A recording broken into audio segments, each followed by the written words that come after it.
Hello! Do you want to hear about the goofy shenanigans of a truck driver that got an entire trucking company shut down one night while everybody scrambled to figure out what the hell they were going to do? Well, that's what we're going to talk about then. That's what we're going to talk about. So, hey, you know, as long as truckers are doing goofy things, then there's going to be no shortage of stories around this channel because that's what we do. Hey, if a trucker's going to do something funny, we're going to tell the story. That's just the way it works. So let's go back in time, ladies and gentlemen, because this is an old story. This is an old one. This is back when I was in the oil field of Colorado. You know, back when the oil field was booming in Colorado. And I know there's a smart-ass Texan around here right now watching this video going, "You call that an oil field boom, son? Let me tell you about oil field booms," because, you know, everything's bigger in Texas, right? Everything's bigger in Texas and hotter. That happens to be where I'm at right now, and it is absolutely brutal out there. That's why we're doing this weird angle, yeah, from back here. But I think it looks all right. I think it looks okay.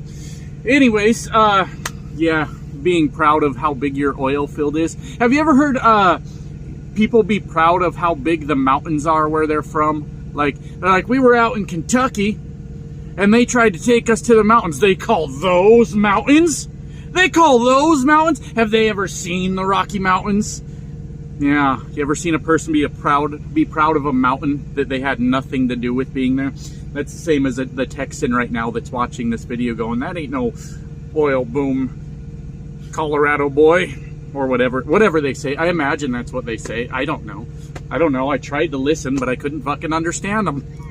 Now the Texans hate me, as if they didn't already, as much fun as I've made of their driving. But let's go ahead and get to it. This goes back years ago, around the time I first got my CDL. I was maybe a year or two into driving a truck, right? And I was really trying to avoid being an over-the-road driver at that time. I didn't know much about being an over-the-road truck driver. The concept of it kind of scared me because it's like, oh, you drive all over the country? I've never left home. And I was really trying to be local at the time. So I found this little company that was hiring for, you know, the sandboxes in the oil field. And they were very small, one truck, two shifts, right? The owner had leased the one truck, and he hired one guy to run the day shift. And then the guy that was running the day shift, he was also the supervisor. And then I applied for the job. I got hired as the night shift, and we were contracted onto a larger company that actually had the contract to haul sand in the oil field. I think that's probably pretty common. This little company that mainly did like landscaping stuff had gotten this contract for sand in the oil field, and obviously they didn't have enough trucks, so they contracted on a bunch of small companies to come haul the sand for them. And we were one of those small companies, so I was hired as the night shift person and the supervisor on the day shift, like I had said. And their plan was to keep adding trucks. They were just leasing trucks from this company in Denver, and their plan was to keep adding trucks and keep adding drivers and sort of expand that way, which to me doesn't really sound like a good business plan, in my opinion. Who cares what I think? I'm just a truck driver. Obviously, I don't have brilliant business plans, or I would put them in motion. So maybe I should shut the fuck up about what a good business plan is, right? Maybe I should stop talking about shit that I don't understand. So anyways, it wasn't long before the daytime driver slash supervisor started to have a falling out with the ownership of our company. I don't know what it was over. I have no idea. But they really liked me because I'm very likable, obviously. And my company had decided they were going to put me in a supervisor position on the night shift, and the owner of the company would run the day shift. And they started adding on trucks and started adding drivers and things like that. And so we started hiring. And so what they would do when they would find somebody that they liked that was willing to do the night shift, they would send them to ride along with me for the night. But it was only like you're going to ride with me for like 2 loads. You're just going to see how this works. We're going to pay you for it. If you think, okay, cool, I want to do this, then we're going to send you home. Next day, we're going to bring you back, and we're going to put you in your own truck, and you're going to get started. Because it was super easy stuff. For anybody that's ever done the sandboxes in the oil field, they just latch onto your trailer like, you know, the typical containers. I guess that doesn't help people that haven't done it before, but they're very easy. And the hardest part about it is sort of navigating, because when you're in the oil field, you can't just punch an address into a GPS. They give you this long list that like tells you how to get where you're going with like directions that don't make any fucking sense. You'll start out on like, you know, your normal roads and highways and stuff, and then they'll be like, so on this highway, drive east for 38.2 miles, where you'll see a yellow gate.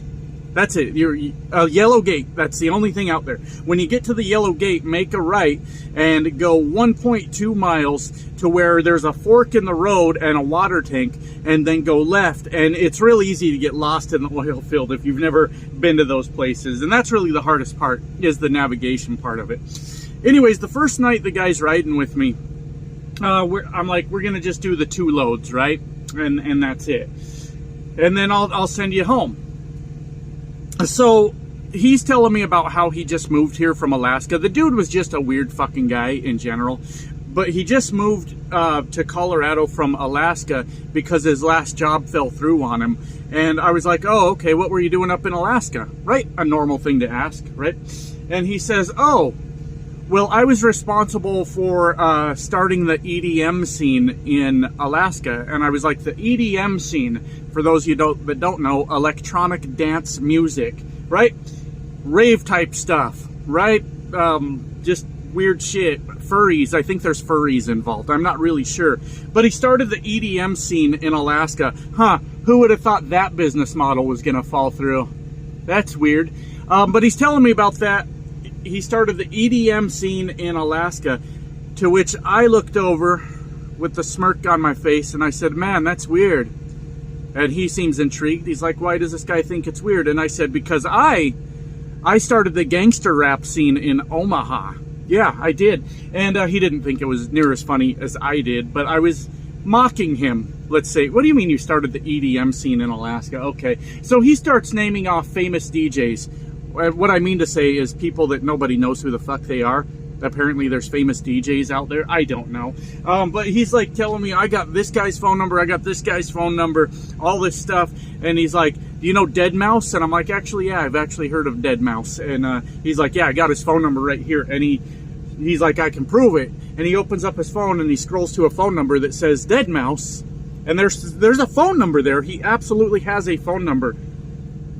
But that was it. That was his proof that he had Deadmau5's phone number. Because you can put any name you want in there, guy. Anyways, we did our 2 loads, and we went back to the yard, and I'm parking the truck. I'm telling him, okay, this is basically the job. Do you want to do it? And he's like, yeah, of course. I said, awesome. I said, go ahead, go home, get some rest, and we'll see you tomorrow night. We got a truck for you. We're ready for you to go.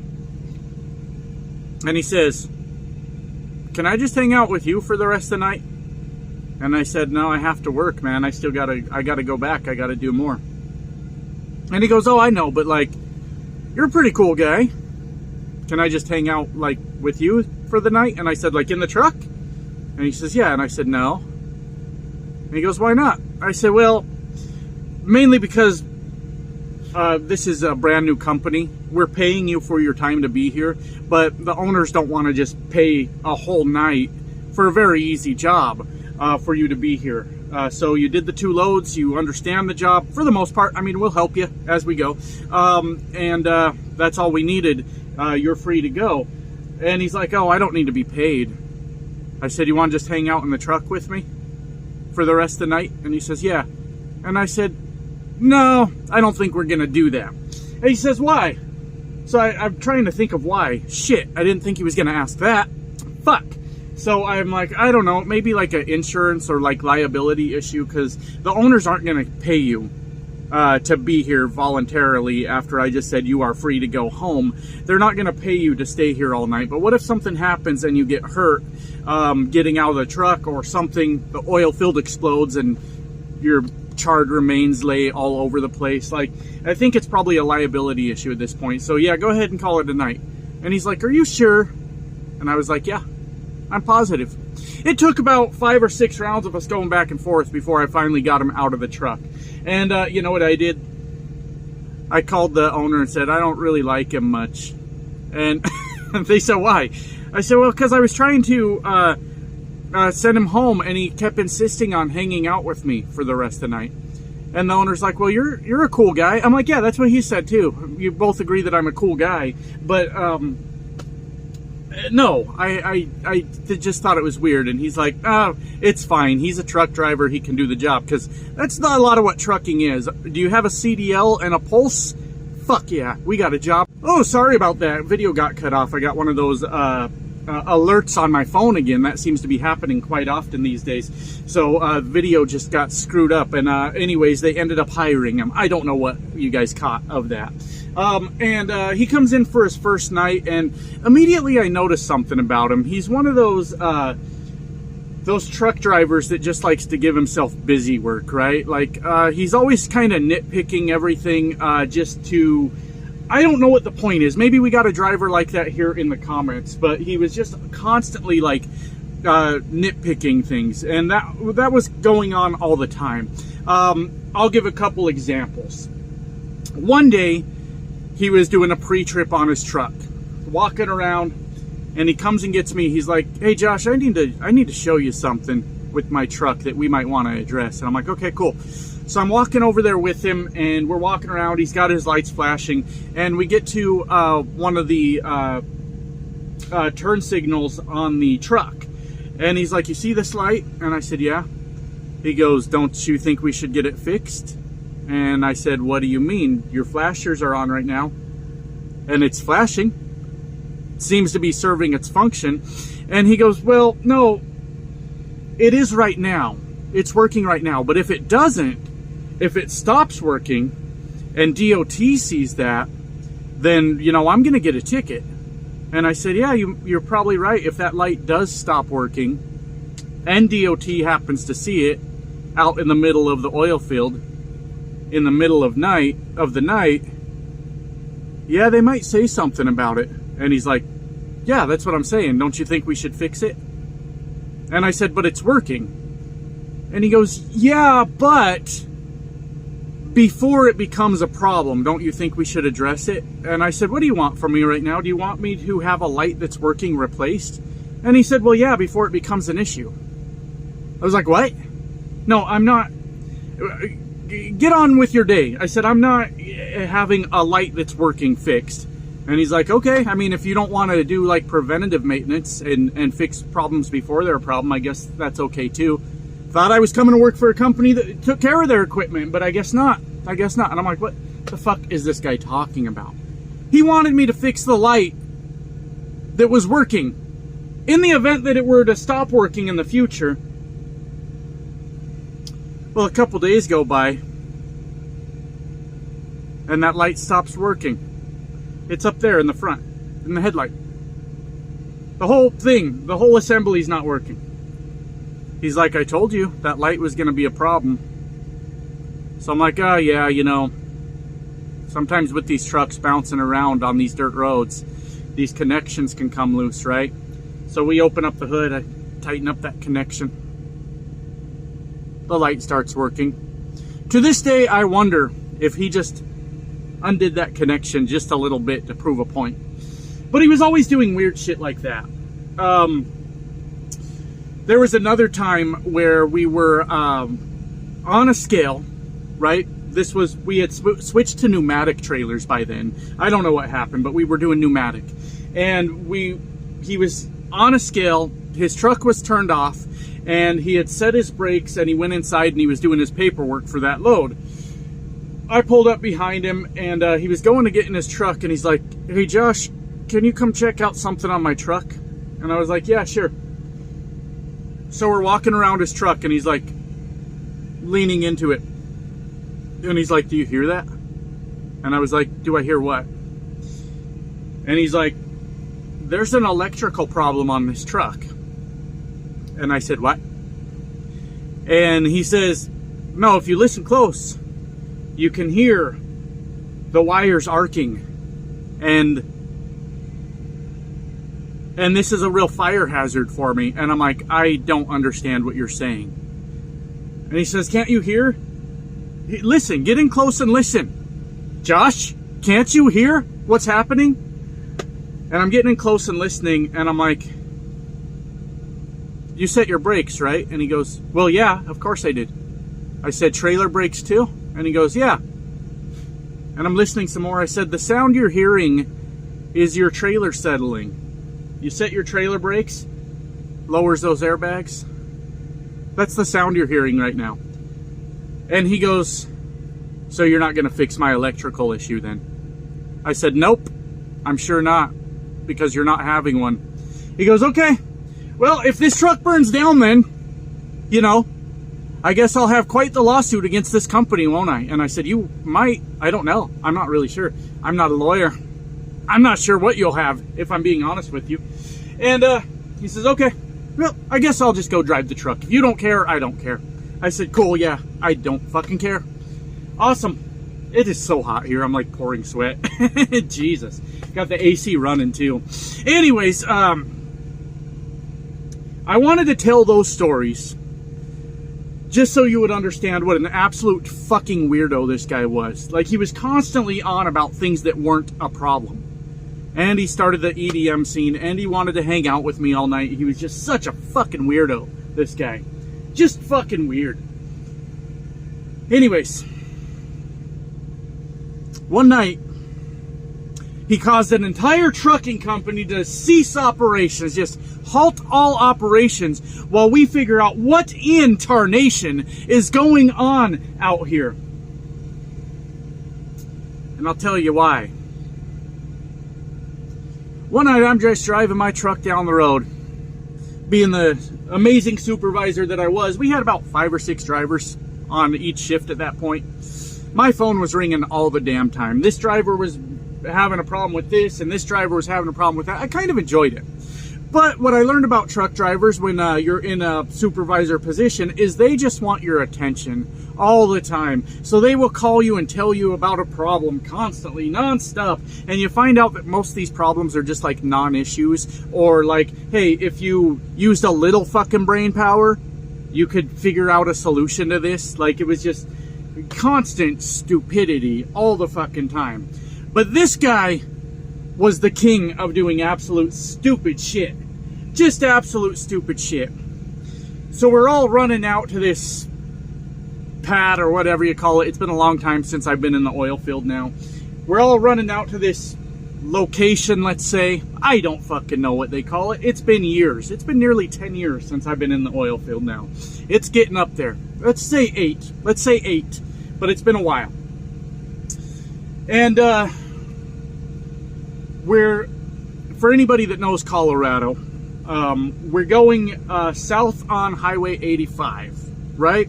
When we get to Fort Lupton, Colorado, and we go east on Highway 52. Right through Fort Lupton, little town. It used to be much smaller, but Colorado's just been exploding for the last 20 years now. And he calls me, and he goes, hey, we've got a real problem out here. And I said, okay, what do we got? And he said, all of our trucks, like our trucks and all the other trucks out here, are driving on a road that's not a truck route. And I said, oh, dear me. Oh, my God, this is so crazy. Do you mean to tell me that oil field trucks are not necessarily in designated trucking areas on trucking routes? Oh, my God, whatever will we do? I said, okay, what's going on? What are we doing? He says, Highway 52, when you come through Fort Lupton. I said, yeah. He goes, that's not a truck route. And I said, the fuck it ain't. What are you talking about? That thing has always been a truck route. Because I'm from that area. I mean, I grew up there in that area. That has always been a fucking truck route. And I said, yeah, that's a truck route, dude. We're good. We're fine. And he says, no, when you go through town, there's a bunch of signs. Because it's like, I don't know that it's Main Street in that town or not. Main Street might be a different road. But it's like the main drag to go through town, going east and west. He said, there's a bunch of signs that say no trucks allowed. And I'm like, since fucking when? Okay, I said, I'm on my way there. I'm like maybe 5-10 minutes out. I said, when I'm rolling through town, what am I looking for? Where are these signs? Because that may be an issue. Maybe they changed something. I don't know. He said, dude, at every street, it says no trucks allowed. I'm like, okay, that's new. That's interesting. Okay, I'll check it out when I get there. So I'm rolling through this little town, and he's right. Every street, there is a sign that says no trucks allowed. But it says more. Under no trucks allowed, it says on. And then under the word on, it says the name of the street. That's the cross street that's running across Highway 52. I never noticed them in my life, because why would I care? Every street does have that sign. No trucks allowed on the cross street that you're coming up on. So I call him. And I say, okay, it's not a big deal. I said, it's referring to the cross streets. That Highway 52 is absolutely a truck route. It always has been. And he's like, dude, I already told everybody in our company not to go that way. And I said, what? You did what now? He says, well, I figured since it's not a truck route, I would tell everybody before they got in trouble. I said, but it is a truck route. What are you doing? Wait, so you went... in our company, of our 5-6 drivers, you went and called all of them and said not to go that way. He said, yeah. I said, where the fuck are they? He said, well, you're the supervisor. Shouldn't you know that? Bro, I wanted to kill his ass. I said, what are you talking about? Bro, you went and called everybody and said not to go that way. What did you tell them to do after that? He goes, oh, I don't know. They have to figure that out. Motherfuck. Okay. Okay, god damn it. I said, 52 is a fucking truck route, okay? Use it. And he's like, okay, but if I get a ticket, I'm gonna have you pay it. I said, if you get a ticket, I'll pay it. Now I've got 6 goddamn drivers going God knows where. And I'm like, what the fuck? So I start calling up these drivers. Now, some of them had enough sense to be like, what the fuck is this guy talking about? Let's say about 50%. About 3 of my drivers, I get a hold of them and they're like, oh, I don't know what he's talking about. I'm running 52 right now. The other 50% of my drivers, I get a hold of them and they're all off who the fuck knows where, fucking around, driving around town on little dirt roads when we have a perfectly good fucking highway for the time being. Can you save your off-roading for when we get out to the location? Fucking please. What the hell is going on? And so I have to get all these people like, hey, you can use 52. It's not a problem. And they're like, well, I'm already out in the middle of nowhere. How do I get back? I don't know. You got yourself out there. Figure it out. And I'm just fired up by this time. Because what the fuck is this guy doing, right? So then I'm mad. I called him, said, dude, you got 3 of my drivers out in the middle of fucking nowhere. I said, we're paid by the fucking load, dude. And they're off out dicking around. We were paid hourly, but our company was paid by the load. And I was a good little company boy then because I really... was much younger and a much less bitter person, and I really thought, man, if I work hard here, this company's gonna really take care of me and we're gonna go places together. So I'm pissed off.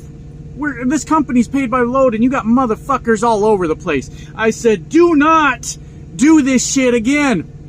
Do not call the drivers and make fucking decisions. Anything you think we should be doing goes through me or goes through the owners. Don't do this shit again. He says, Josh, I didn't think I was doing anything wrong. My truck GPS says that that's not a truck route. I said, what in the fuck is going on now? I said, first you told me it was a bunch of signs. And now you're saying your truck GPS? What are you using a truck GPS in the oil field for? What must be going through your fucking head? That's some super trucker shit right there. You pull up in an oil field job and you're like, I brought my truck GPS. Who cares? Throw it away. Put it back in your car. What the fuck do you think that's going to do? But now it's according to his truck GPS that he can't go through there. I said, dude, turn the fucking GPS off. And do your fucking job, please. Please do your job. He says, okay, fine. If we all get tickets, I guess that's your problem. I said, absolutely. That's my problem. If we all get tickets, it's my fucking problem. I'll take on that responsibility. Now, please get to work and don't call anyone else again tonight.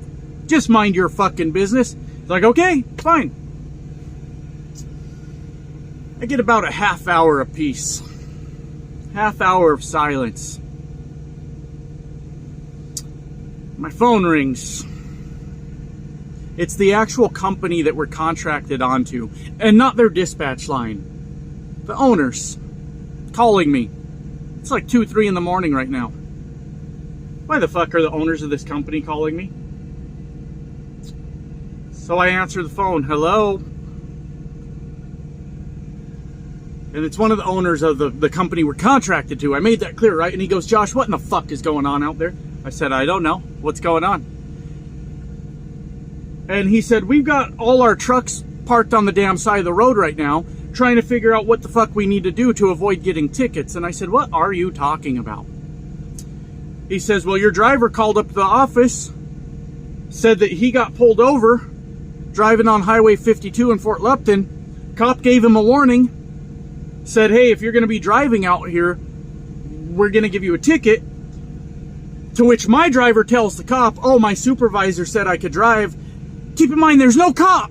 This never happened. He tells the cop, though, his story. Well, my supervisor said to drive on the non-truck route. And the cop told him, well, you need to stay off this road because there's no trucks allowed. And if I see any of you oilfield trucks on this road tonight, I'm giving you all tickets. So, the little fantasy he just made about the cop pulling him over, he just made the whole fucking thing up. He calls the leadership of this company, or the dispatch line, sorry, calls the dispatch line, says, hey, no trucks are allowed on Highway 52. A cop just told me he's going to ticket all of us for going through there. Everybody parks their trucks, goes, what the fuck? That's the way we were going. Dispatch is reaching out to everyone. Because that was the way we were all going. That was what made sense. They get a hold of Fort Lupton police and say, hey, we just had a driver tell us that one of your officers pulled him over and said there are no trucks allowed on Highway 52. What the hell is going on? And Fort Lupton police also doesn't know what the hell is going on. They're like, what? That doesn't make any sense. Highway 52 is a truck route. But it took the company about a good 20-30 minutes to get the cops to answer the damn phone after they sent out text to everyone to pull over. Pull over. We don't know what the fuck just happened. Now, obviously, you can go around, you can go this other road, or you can do this, but this was the most direct route to run where we were going, right? And so the company's thinking, oh God, we're going to get a bunch of tickets tonight. Everybody stop. Like, dispatch panics. Everybody stop. We got to figure this out. 20-30 minutes later, they're on the phone with Fort Lupton police going, we have no idea what you're talking about. Ownership of this company is pissed. They also get paid per the load. Every load that they get done under their contract, they get paid for. We just shut down 60 fucking trucks for a half hour while we try to figure out what is going on. That's a lot of money lost when you're a small company. Like, you're not going to make that extra load up, right? So they are lighting my ass up. What the fuck is your driver doing? Why is he telling everybody we can't do this? And I said, I don't fucking know. I said, I don't know. I said, I'm going to call the owners of my company. I'm going to fill them in on the situation. I'm going to tell them to call you, and we'll figure it out, I guess. So I called the owner of my company. His wife always answered the phone at night. And I was telling her what was going on, and she's like, what the fuck is going on out there, Josh? I said, I don't know. I said, everything was fine, and then this guy made up a whole story about we're not allowed to use this certain road. And she says, okay, my husband will be down there in the yard in the morning to meet with you guys and figure it out. And this guy knew that he had fucked up, because I called him. I said, what the fuck are you doing? What are you doing? I said, dude, I told you this road was fine. And he's like, I just didn't want anyone to get in trouble. And I said, so you're making up a story about a cop? And he's like, the cop told me. I said, come on, dude. No cop pulled you over and nobody told you anything. He said, yeah, the cop told me. I said, doesn't that sound a little suspicious to you? You're the guy that read the signs wrong and said trucks can't be there. And then when I told you what those signs meant, you said, oh, my truck GPS said we can't be there. And then I said, turn off your truck GPS and drive the truck. Then you were the same guy that got pulled over by a cop. Doesn't this sound fucking strange to you? Doesn't this sound a little bit made up? And he's like, I don't know, man. I said, look, owner's going to be there in the yard this morning waiting to talk to us, to figure out what the fuck just happened. Because now he's got to explain to the other owners what the fuck we're doing, right? What are we doing? So, we all get back to the yard in the morning, and this dude parked his truck, speed walked. He was a little fat boy, but he tried his best to speed walk to his pickup truck. He got in it, started to haul ass, and this shit was like out of a fucking action movie scene, right? Started to haul ass towards the exit, and my boss is there talking to me, watching the whole thing, going, is this motherfucker really trying to walk away?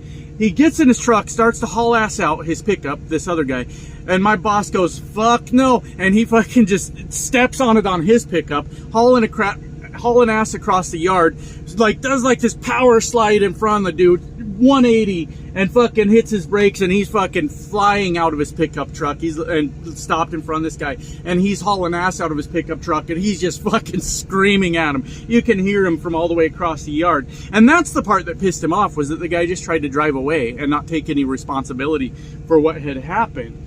And I don't know what happened after that, because I'm like, I'm going home. I need a beer. 8 a.m. beers are pretty good beers, guys. After you worked all night, that's a good damn beer. Tasty, tasty beer. So, anyways, I don't know what happened with that situation. What I do know is that that driver, we didn't have him very long at the company anymore, because he just kept doing weird stuff like that. Nothing to that level, but he was always, you know, can you fix this thing that's not a problem for me yet, and all this stuff. And it just got to be real frustrating. So yeah, we didn't keep him around much longer. Anyway, that's the story about how one guy shut down the oil field for a night. See you guys.